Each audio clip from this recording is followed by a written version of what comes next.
Hello students, যারা মাধ্যমিক 2026 এর ক্যান্ডিডেট তাদের জন্য আজকের এই ভিডিওটি আছে মধ্যশিক্ষা পর্ষদের যে টেস্ট পেপার, সে পর্ষদের টেস্ট পেপার বলতে যেটাকে তোমরা চেনো, সেখানকার একটি পেজ থেকে 4 নং কোশ্চেনের যে অবজেক্টিভগুলো হয় সেই অবজেক্টিভগুলো একটু আলোচনা করব।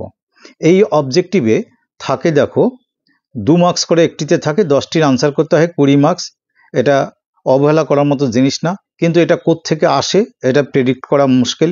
এটাতে স্ট্রং হতে গেলে তোমাদের টেস্ট পেপারের, সে তো এখন এবিটিএ টেস্ট পেপার বেরিয়ে গেছে, এবিটিএ এবং পর্ষদের এই টেস্ট পেপারে এই 4 নংয়ের যে কোশ্চেনগুলো আছে পরপর বেশ কিছু পেজ, অ্যাটলিস্ট 20 পেজেস তোমাদের সলভ করে ফেলতে হবে। তো আজকে আমি পর্ষদ থেকে দিচ্ছি, নেক্সট এবিটিএর টেস্ট পেপার থেকে দেব। এখানে 4-এর প্রথম কোশ্চেন দেখো, বার্ষিক নির্দিষ্ট শতকরা চক্রবৃদ্ধি হার সুদে কোনো টাকা n বছরে দ্বিগুণ হচ্ছে, কত বছরে 4 গুণ হবে? তার মানে আমাকে কি বের করতে হবে? বছরটা বের করতে হবে এবং কত গুণ হবে? 4 গুণ হবে। তো চলো 1 নম্বর অঙ্কটা করি। তো এখানে একটুখানি ধরে নিতে হবে, ধরি মূলধন, এই অবজেক্টিভগুলোতে একটু তো লিখতেই হবে, এমসিকিউতে খুব বেশি লেখার দরকার পড়ে না, এবং বার্ষিক সুদের হার R%। অতএব ATQ বলছে n বছরে দ্বিগুণ হয়। দ্বিগুণ মানে কি? এই মূলধন দ্বিগুণ হওয়া মানে 2p equal to p into 1 plus r by 100 to the power n। দেখো n বছরে দ্বিগুণ হয়, সূত্র কি? এটা হলো সুদাসল, এখানে বসে মূলধন, এখানে সুদের her by 100 to the power বছর মানে n। তো এখানে আমি p আর p কাটতেই পাচ্ছি, তার মানে এখানে লক্ষ্য করো, যদি আমি ঘুরিয়ে লিখি, এই পার্টটাকে বাদিকে লিখি, 1 plus r by 100 to the power n equal to, আমি কত পাচ্ছি? এখানে কত আছে? 2। তার মানে তাহলে 1 প্লাস r বাই 100, এটার মান হবে, এই n পাওয়ারকে এদিকে আনলে 2 to the power 1 by n, এটার মান যে 2 to the power 1 by n আমাদের কাজে লাগবে। তো পরে বলছে কত বছরে 4 গুণ হবে, তা আমরা লিখলাম, ধরি x বছরে 4 গুণ হবে। তার মানে আমার x এর মান বের করতে হবে। 4 গুণ মানে কি? 4 গুণ মানে হবে কি? 4p ইকুয়াল টু আবার p into 1 plus r by 100 to the power বছর। বছর মানে কত বছর ধরেছি? x বছরে। তো এখানে লক্ষ্য করো, p আর p তো কাটতেই পারি, তাহলে 4 ইকুয়াল টু এই যে পার্ট, এই পার্টের মান কত? এই পার্টের মান আমরা পেলাম 2 to the power 1 by n। তার মানে এখানে 2 to the power 1 by n, তার উপরে কিন্তু একটা x আছে, অর্থাৎ কি না, আমরা কি পেলাম? 4কে আমরা 2 স্কোয়ার লিখতে পারি, 2 square equal to 2 to the power, এই x দিয়ে এটাকে ইন্টু করলে x বাই n হবে। এখানে পাওয়ারটা x বাই n, এখানে পাওয়ার 2, তার মানে আমরা কি লিখতে পারি? অতএব 2 equal to x by n। বজ্রগুণন যদি করো তাহলে x ইকুয়াল টু কত হলো? 2n। তার মানে x এর মান কত বছরে 4 গুণ হবে? দেখতে পাচ্ছি 2n বছরে 4 গুণ হবে। তাহলে উত্তরটা লিখবে, অতএব 2n বছরে 4 গুণ হবে। আর সবসময় এই উত্তরের অংশটাকে এরকম হাইলাইট করে দেবে, দিয়ে আনসার লিখে দেবে। এই হলো প্রথম অঙ্কটা। পরেরটাতে চলে আসি। কোশ্চেন কি আছে? দুজনের একটি অংশীদারি ব্যবসায় মোট লাভ হয় 1500 টাকা। রাজীবের মূলধন হচ্ছে 6000 টাকা এবং তার লাভ হচ্ছে 900 টাকা। রাজীবের মূলধন হচ্ছে 6000 টাকা আর তার প্রফিট, এটা মূলধন মানে প্রিন্সিপাল, তার প্রফিট যেটা, বা ধরো লাভ, কথাটা লিখলাম, এর লাভ হচ্ছে 900 টাকা। এটা ইনফরমেশনগুলোকে আগে ভালো করে বুঝে নেবে। হলে কি বলছে? আফরিবের মূলধন কত ছিল? আফরিব মানে আরেকজনের নাম। তো মোট লাভ ছিল 1500 টাকা, রাজীবেরটা জানলাম 6000, আর তার লাভ 900 টাকা। তো যে আফরিবের নাম বলছে তার মূলধন আমরা ধরছি x টাকা। তারপরে দেখো খুব সহজে একটা সমীকরণ বানানো যাবে।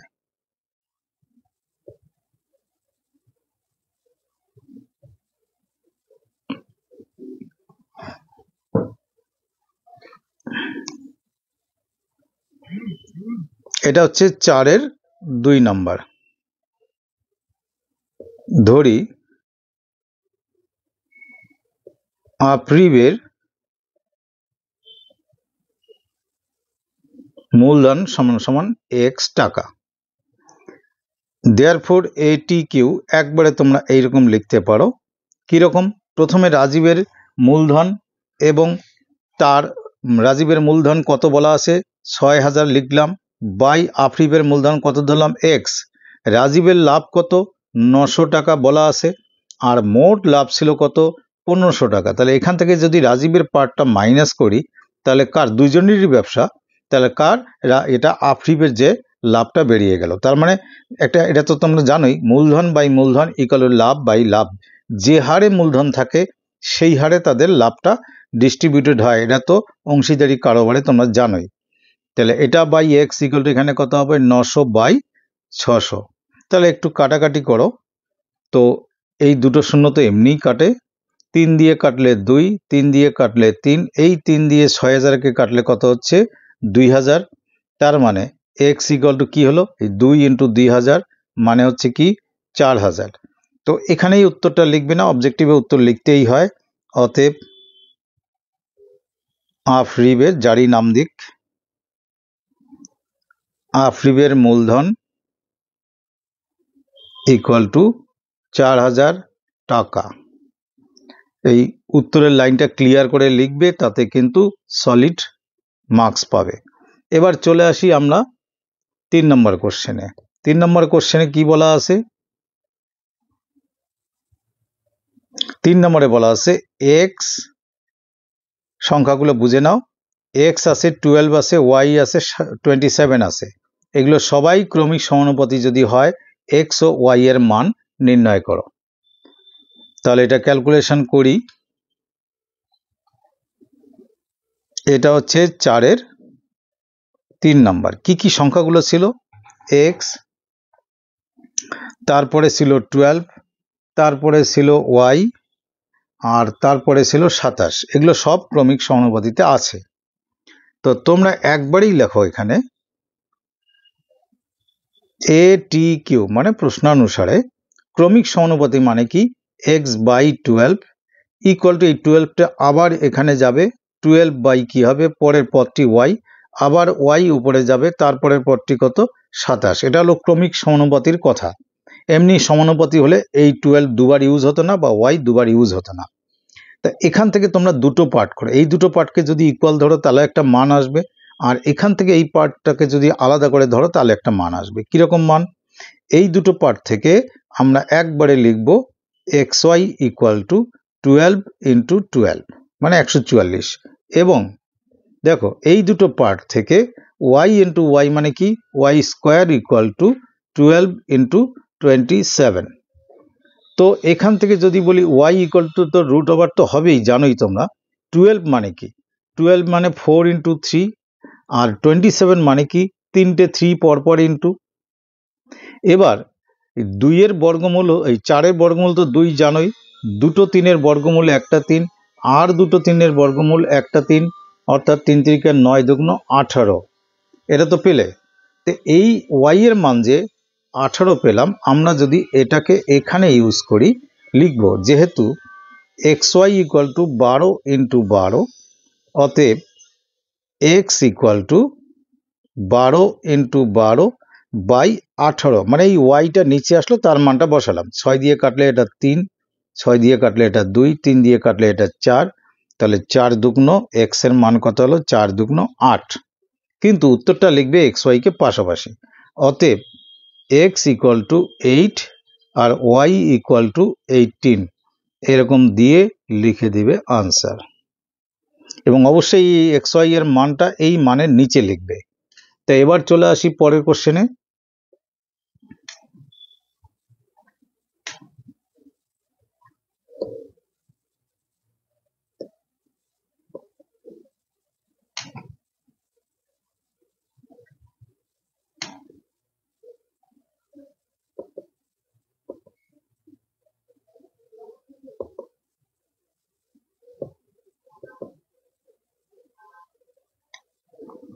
এই কোশ্চেনটি কি আছে, এক্স এর ভ্যালু আছে 3 প্লাস 2√2, তাহলে এক্স প্লাস 1/x এর মান কত?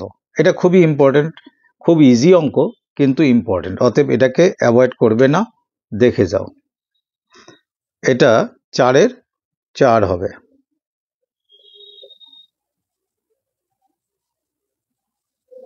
তো এক্স ইকুয়াল টু আসে কি 3 প্লাস 2√2। দেখো মান বের করতে হবে এক্স প্লাস 1/x এর, তো এক্স যেহেতু এই মানটি আছে তাহলে 1/x কত সেটা আমরা একটু দেখে নিই। 1/x মানে 1/3 প্লাস 2√2। অনেকে এই দুটোর মান একবার এটাতে বসিয়ে করে, সেটা করবে না, আমার মতে এভাবে করলেই বেশি ভালো হবে। করণী নিরসন করো, 3 প্লাস 2√2 ইন্টু 3 মাইনাস 2√2, হরের করণী নিরসন নিশ্চয়ই জানো, তাহলে উপরে কি হবে 3 মাইনাস 2√2। তো নিচে a plus b into a minus b, তাহলে কি হয় a square minus b square মানে 2√2 হোল স্কোয়ার, আর উপরে 3 মাইনাস 2√2 থাকলো। তো নিচে 3 তিরিক্ষে কত 9, আর এটার হোল স্কোয়ার করলে 2 দুগুণ 4, 4 দুগুণ 8, উপরে 3 মাইনাস 2√2। তো নিচে তো ভ্যালুটা কত আসছে, মাইনাস করলে 1, তার কোনো মূল্য নেই, তাহলে উপরেরটাই লিখবো 3 মাইনাস 2√2। এটা কার মান পেলাম? পেলাম 1/x এর মান। তাহলে দেয়ারফর এক্স প্লাস 1/x, কি লিখবো, এক্স এর ভ্যালু হচ্ছে 3 প্লাস 2√2 যেটা দিয়ে শুরু করেছি, প্লাস এই 1/x এর ভ্যালু এখনই পেলাম কত 3 মাইনাস 2√2। তো এটা আর এটা কাটলাম, তো থাকলো 3 আর 3 6, এটাই হলো কি উত্তর। এবার নেক্সট কোশ্চেনে আসি।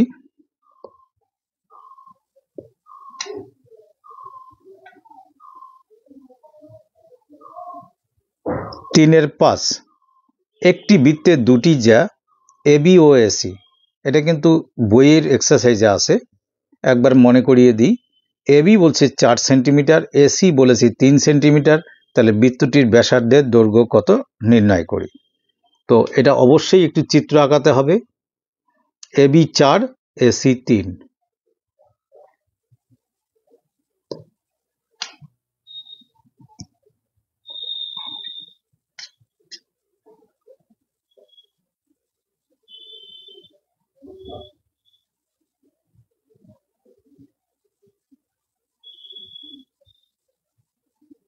তো এমনভাবে আমরা দুটো জ্যা আঁকাবো এখানে, যার একটির উপর আর একটি লম্ব। তো এবার যদি আমি এটা যোগ করি, মনে রাখবে যখন এখানে বৃত্তের উপরিস্থিত কোনো বিন্দুতে যদি 90 ডিগ্রি কোণ হয়, তখন এই 90 ডিগ্রি বিপরীত যে অতিভুজ সেটা কিন্তু বৃত্তের ব্যাস হয়। তো আমাদের কি বলা আছে, এবি আর এসি পরস্পর লম্ব, লম্ব তো দেখতেই পাচ্ছ, এইটা বলা আছে 4 সেন্টিমিটার আর এসিটা বলা আছে 3 সেন্টিমিটার। তো আমরা এখানে লিখব যেহেতু ত্রিভুজ এ বি সি এর কোণ এ 90 ডিগ্রি, তাহলে পিথাগোরাসের উপপাদ্য অনুসারে কি হবে, বিসি স্কোয়ার মানে অতিভুজের স্কোয়ার, এটা তো অতিভুজ, অতিভুজের স্কোয়ার ইকুয়াল টু লম্ব স্কোয়ার প্লাস ভূমি স্কোয়ার। তো অতএব শুধু বিসি লিখলে এখানে কি হবে, রুট ওভার এবি স্কোয়ার মানে 4 স্কোয়ার, এসি স্কোয়ার মানে 3 স্কোয়ার সেন্টিমিটার। তো 4 4 16, 3 তিরিক্ষে 9, রুট ওভার কত হয় 25, এটা অনেকে একবারই বলতে পারে যেটা 5 সেন্টিমিটার আসবে। তো এসি এই অতিভুজের মান 5 সেন্টিমিটার, এটা যাবে কেন্দ্র দিয়ে, তা গোটা অতিভুজটা যদি বা ব্যাস যদি 5 সেন্টিমিটার হয় তাহলে ব্যাসার্ধ কত, অতএব বৃত্তটির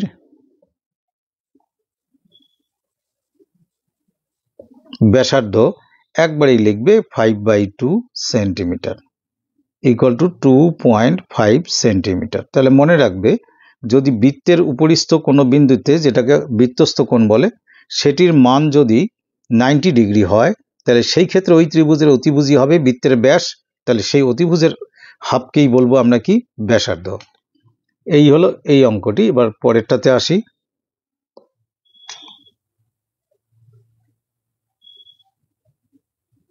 এবারে কোশ্চেন কি আছে যে এবিসি একটি সমকোণী ত্রিভুজ যার বি কোণ সমকোণ। এটা ভালো করে চিন্তা করবে। এবিসি একটি সমকোণী ত্রিভুজ যার বি কোণ সমকোণ এবং বিডি লম্ব এসি। এসি অতিভুজের উপর বিডি লম্ব। এবি বলা আছে 30 সেন্টিমিটার, বিডি আছে 24 সেন্টিমিটার, এডি আছে 18 সেন্টিমিটার। তাহলে বিসি বাহুর দৈর্ঘ্য নির্ণয় করো। এটা হচ্ছে সদৃশ্যতার তোমাদের যে অঙ্কগুলো আছে, যে চ্যাপ্টার আছে জ্যামিতির, সেখানকার অঙ্ক। এবার এখানে ভালো করে চিত্র আঁকাতে হবে।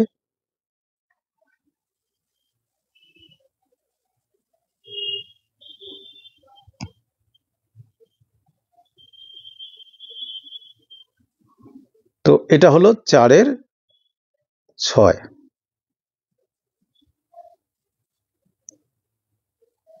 তোমরা স্কেল দিয়ে নিশ্চয়ই 90 ডিগ্রি করা শিখে গেছো, সেভাবেই কিন্তু ছবিটা ভালো করে আঁকাবে।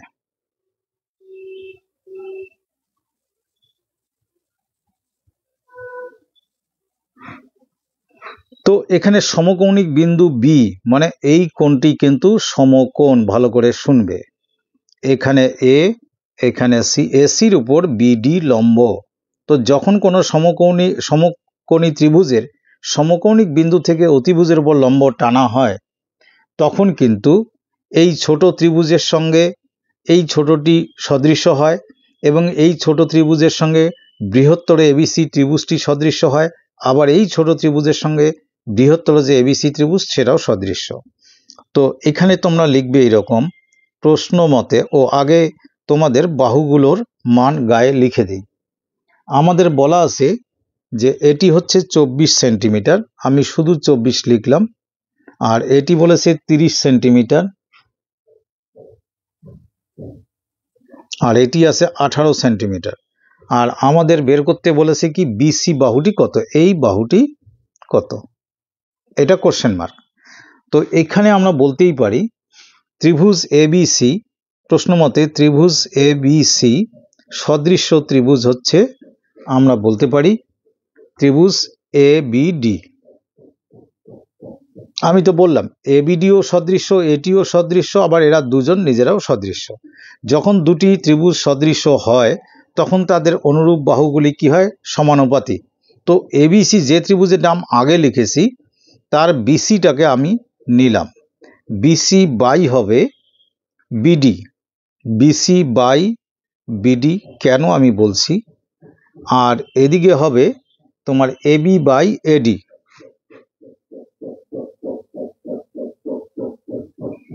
আগে অঙ্কটা শেষ করি, তারপরে এই সদৃশ্য অনুরূপ বাহু কিভাবে ধরলাম সেটা আমি তোমাদের শেখাচ্ছি।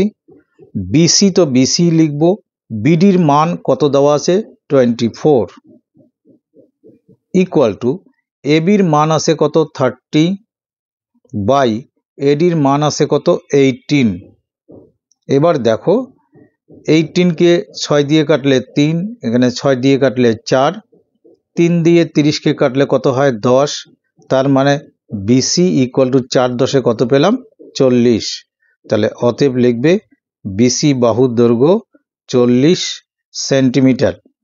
এটা হলো উত্তর। এবার তোমরা কিভাবে ধরবে, নিয়মটা হচ্ছে কি যে যখন দুটি ত্রিভুজ সদৃশ্যকোণী হয় তখন তাদের সদৃশ্য বলে। তো সদৃশ্যকোণী কখন হয়, তাদের কিছু অনুরূপ কোণ সমান হয়। তো এই অনুরূপ কোণ সমান ধরে নিয়ে আমাদের বাহুগুলিকে সিদ্ধান্তে আসতে হবে। আমি দুটো উদাহরণ দিয়ে দেখাচ্ছি। ধরো এই ত্রিভুজের সঙ্গে আর একটি ছোট্ট ত্রিভুজ, এর নাম হচ্ছে এ বি সি, এর নাম ধরলাম পি কিউ আর। যদি এই এ কোণ পি কোণের সমান হয় এবং এই বি কোণটি যদি কিউ কোণের সমান হয়, তো বাকি এটা তো এটার সমান হবে। অনুরূপ বাহু কি করে নির্ণয় করবে, এই এবি বাহুটা এখানে যে কোণের বিপরীত বাহু, কোন কোণের বিপরীত বাহু, সি কোণের, সি কোণের বিপরীত বাহু এবি বাই এই সি কোণ কার সমান ছিল, এটা তার বিপরীত বাহুটা হলো অনুরূপ বাহু, অর্থাৎ এবি বাই পি কিউ। এইভাবে অনুরূপ বাহু নির্ধারণ হয়। আর এই বি কোণের বিপরীত বাহু কি এসি, লিখলাম এখানে এসি বাই বি কার সমান ছিল কিউ, কিউ এর বিপরীত বাহু কোনটা পি আর, তাহলে এখানে আসবে কি পি আর। তাহলে বাকিটা তো বুঝতেই পারছো কি হবে বিসি বাই কিউ আর। তো এভাবে অনুরূপ বাহু নির্ধারণ করা হয়। অনেকে এটা বুঝতে পারে না, তাই একটু বলে দিলাম। এখানে যেভাবে আমরা কোণগুলিকে অনুরূপ কোণ প্রমাণ করেছি সেইভাবে বাহুগুলিকে ধরে আমাদের অঙ্কটা এভাবে হচ্ছে। পরের কোশ্চেনে আসি। এবার হচ্ছে এই কোশ্চেনটি, ও কেন্দ্রীয় বৃত্তের দুটি ব্যাসার্ধ OA এবং OB এর মধ্যবর্তী কোণ 30 ডিগ্রি। OA আর OB এর মধ্যবর্তী কোণ কিন্তু 30 ডিগ্রি। তা বলছে A আর B বিন্দুতে অঙ্কিত স্পর্শক T বিন্দুতে ছেদ করে, তাহলে ATB ও ATO এর মান কত? আগে চিত্র আঁকাই, তারপরে আমরা সেই হিসাবে অঙ্কটা করব।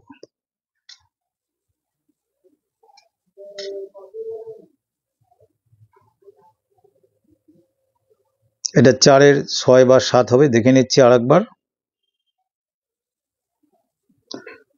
তো আমরা একটা বৃত্ত অঙ্কন করি আগে। এই হলো বৃত্তের কেন্দ্র। A আর B বিন্দুতে দুটি স্পর্শক অঙ্কন করি। এই একটা স্পর্শক,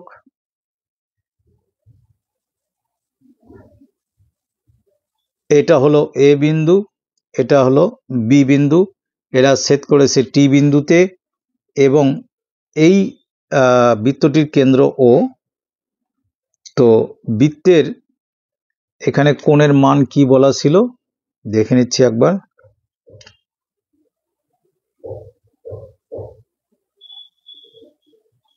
ও কেন্দ্রীয় বৃত্তের দুটি ব্যাসার্ধ OA এবং OB, সেই OA আর OB এর মধ্যবর্তী কোণ হচ্ছে কত? 30 ডিগ্রি, 130 ডিগ্রি। আমি ছবিতে দেখাচ্ছি তোমাদের।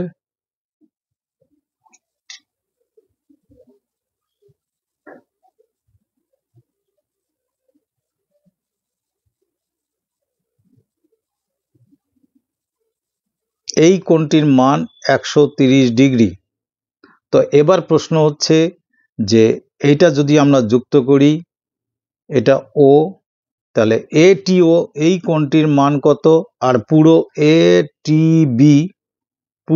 ATB এর মান কত? আর কোণ ATO এর মান কত?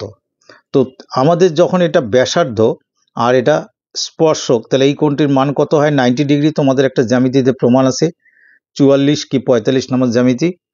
তো সেখান থেকে আমরা জানি এটা 90, এটা 90, আর এই ফুল কোণটি কত? 130। তো এখানে AOBT একটি চতুর্ভুজ। তো আমরা লিখব AOBT চতুর্ভুজের চারটি কোণের সমষ্টি কত? 360 ডিগ্রি। তার মধ্যে এই কোণটি 130, এই কোণটি 90, এই কোণটি 90, তার মানে এই বাকি কোণটির মান কত? কোণ ATB এর মান হচ্ছে 360 ডিগ্রি থেকে মাইনাস করব কোণটি। প্রথম হচ্ছে দুটো 90 ডিগ্রি আছে আর একটি আছে 130 ডিগ্রি। তো 360 ডিগ্রি থেকে দুটো 90 মানে 180 ডিগ্রি প্লাস 130 ডিগ্রি যদি তোমরা মাইনাস করো তাহলে থাকবে এখানে কত? 50 ডিগ্রি। তোমরা ক্যালকুলেশন করে দেখো, 50 ডিগ্রি। তার মানে আমরা এই প্রথমটির মান পেয়ে গেলাম কত? উত্তর 50 ডিগ্রি। পরে লিখবো আমরা। এখন তোমরা এই ধরনের যে জ্যামিতিটা আছে 44 কি 45 একটু দেখে নিও। সেখানে তোমরা জানো এই ত্রিভুজটি এই ত্রিভুজের সর্বসম, সেক্ষেত্রে এই কোণটি এই কোণের কি হয়? সমান। তা সেই কথাটা লিখবে এখানে, কথাটা শুধু লিখবে, প্রমাণটা এখানে কিন্তু দিতে হবে না। এখানে কোণ ATO ইকুয়াল টু কোণ BTO, তার মানে শুধু কোণ ATO ইকুয়াল টু, টোটালটা ছিল 50 ডিগ্রি, তার মধ্যে সেটা দুটো ভাগ হয়েছে। এই টোটাল কোণ 50 ডিগ্রি, তার মধ্যে এটি দুটো ভাগে সমান ভাগে বিভক্ত হয়েছে। 2 দিয়ে ভাগ করলাম, কত আসলো? 25 ডিগ্রি। তাহলে দুটো উত্তর আমি এখানে লিখে দিচ্ছি।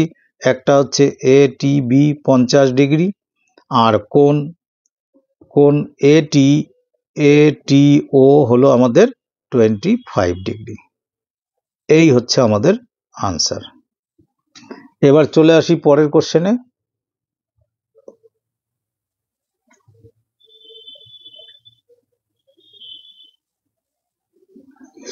যদি থিটা কোণটি এমন যার মান 0 থেকে বড়, 90 থেকে ছোট, মানে সূক্ষ্ম কোণ, তাহলে এই রাশিটির 9 tan square theta plus 4 cot square থিটার সর্বনিম্ন মান কত?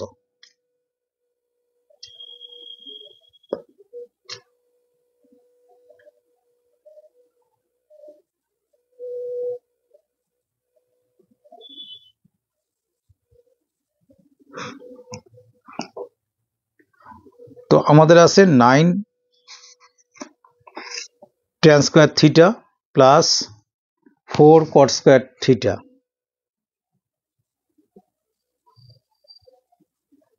তো 9 tan স্কয়ারকে আমরা 3 tan থিটা লিখে হোল স্কয়ার লিখতে পারি, প্লাস এটাকে 2 cot থিটা লিখে হোল স্কয়ার দিতে পারি। a স্কয়ার প্লাস b স্কয়ারের একটি ফর্মুলা আছে a প্লাস b আছে, a মাইনাস b দিয়ে আছে, এখানে আমরা মাইনাসটা লিখবো, a minus b whole square plus 2ab, 2 ইন্টু a বলতে এই পার্টটা 3 tan থিটা ইন্টু b বলতে এই পার্ট 2 cot থিটা। তো আবার আর একটা লাইন লিখছি 3 tan theta minus 2 cot theta whole square plus 3 দুগুণ 6, 6 দুগুণ কত হচ্ছে 12 tan theta into cot theta. তো tan theta into cot theta মানে কি 1, তাহলে এখানে কি লিখবো 3 tan theta minus 2 cot theta whole square plus 12। তো এবার রাশিটার মানের বেলা এবার একটা কথা চিন্তা করবে, এই অংশটুকু হচ্ছে একটি পূর্ণবর্গ রাশি। পূর্ণবর্গ রাশির মান, ভেতরের মান যাই হোক না কেন, পূর্ণবর্গ রাশির মান ম্যাক্সিমাম 0 হতে পারে, মানে মিনিমাম 0 এবং তার থেকে ধনাত্মক হবে, 0 অথবা ধনাত্মক, এটা কখনো ঋণাত্মক হতে পারে না। কোনো ঋণাত্মক মান যদি ভেতরের অংশে আসেও তার হোল স্কয়ার করলে কি হয় ধনাত্মক। তাহলে যদি এই পার্টটা 0 হয় তাহলে সম্পূর্ণ রাশির মান কি হচ্ছে 12। তাহলে সম্ভাবনা কি সব থেকে কম কত হওয়ার সম্ভাবনা 0, তখন পূর্ণ রাশি, এই পুরো রাশিটির মান আমরা কত পাচ্ছি 12। 0-র পর যাই হোক না কেন 12 থেকে মানটা কি হবে 12 প্লাস 1 13, 12 প্লাস 2 14, এইরকম বাড়তে থাকবে। তাহলে রাশিটির সর্বনিম্ন মান আমরা কোনটা বলবো 12। যেহেতু এই অংশটি পূর্ণবর্গ, এর মান 0 অথবা ধনাত্মক হবে। যখন এই অংশের মান 0 হবে তখন সম্পূর্ণ রাশির মান কি হবে 12। তা আমরা এখানে লিখব, যেহেতু এই কথাটা লিখে দিলে ভালো হবে, যেহেতু 3 tan theta minus 2 cot theta এই অংশটি কি পূর্ণবর্গ হওয়ায় এর মান 0 অথবা ধনাত্মক হবে। অতএব আমাদের যে পুরো রাশিটি ছিল 9 tan square theta plus 4 cot square theta, এর সর্বনিম্ন মান হবে 12। এটা ক্লিয়ার করে মার্ক করে এখানে লিখবে আনসার, কারণ এর থেকে কম হতে পারে না। এর থেকে কম মানে এটা 0 পর্যন্ত হতে পারে, তাছাড়া মানটা বাড়তেই থাকবে, তাই সর্বনিম্ন মান কি 12। তো এর নাম্বারটা কত,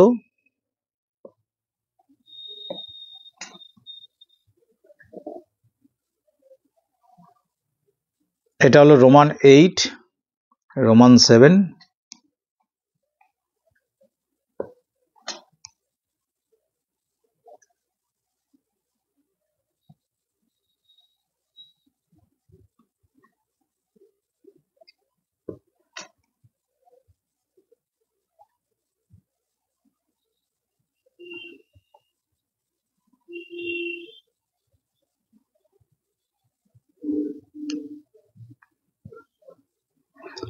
রোমান 6। নেক্সট কোশ্চেনটা আমরা দেখি।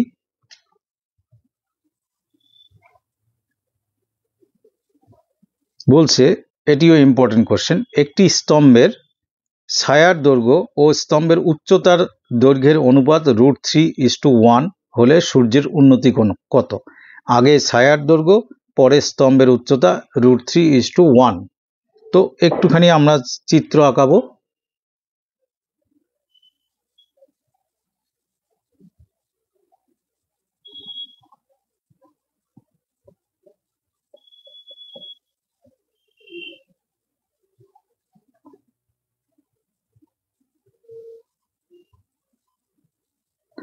তোমরা এইরকম করে সূর্যের উন্নতি কোণের অঙ্ক করেছো। এই অংশটা হলো ছায়ার দৈর্ঘ্য, আমি এখানে নাম দিলাম এ বি সি, আর এটা হলো সূর্যের উন্নতি কোণ থিটা ধরলাম, এই ছায়ার দৈর্ঘ্য, আর এটা খুঁটির উচ্চতা। তো এই ছায়ার দৈর্ঘ্য বাই খুঁটির উচ্চতা এ বি, এটা বলা আছে √3:1। এ টি কিউ এটা দেওয়া আছে, তোমরা এইটুকু লিখলেই হবে। তো ভূমি বাই লম্ব, ভূমি বাই লম্ব মানে কি? ভূমি বাই লম্ব মানে হচ্ছে কট, তাহলে কট থিটা ইকুয়াল টু √3। তাহলে কট থিটা ইকুয়াল টু, কট কত ডিগ্রির ভ্যালু √3? তা আমরা জানি কট 30 ডিগ্রির ভ্যালু হচ্ছে √3, তাহলে আমরা এখানে লিখব কট 30 ডিগ্রি। দেয়ারফর থিটার মান কত আসলো আমাদের? 30 ডিগ্রি। তো চিত্র হিসাবে এটাই আমরা সূর্যের উন্নতি কোণ ধরেছি, এখানে সূর্যের অবস্থান আছে, তাহলে এখানে উত্তরে লিখবে অতএব সূর্যের উন্নতি কোণ, হাইট অ্যান্ড ডিস্টেন্সে এই ধরনের অঙ্ক নিশ্চয়ই তোমরা করে থাকবে, তাই এখানে একটু অন্যভাবে দিয়ে থাকে। সূর্যের উন্নতি কোণ ইকুয়াল টু হবে কত ডিগ্রি? 30 ডিগ্রি। তো বাকি কটা অঙ্ক খুবই ইম্পর্ট্যান্ট আছে, ভিডিও বড় হওয়ার জন্য আমি এখানে দিচ্ছি না, নেক্সট ভিডিওতে আমি দেব। তো এই ভিডিওতে এই পর্যন্তই।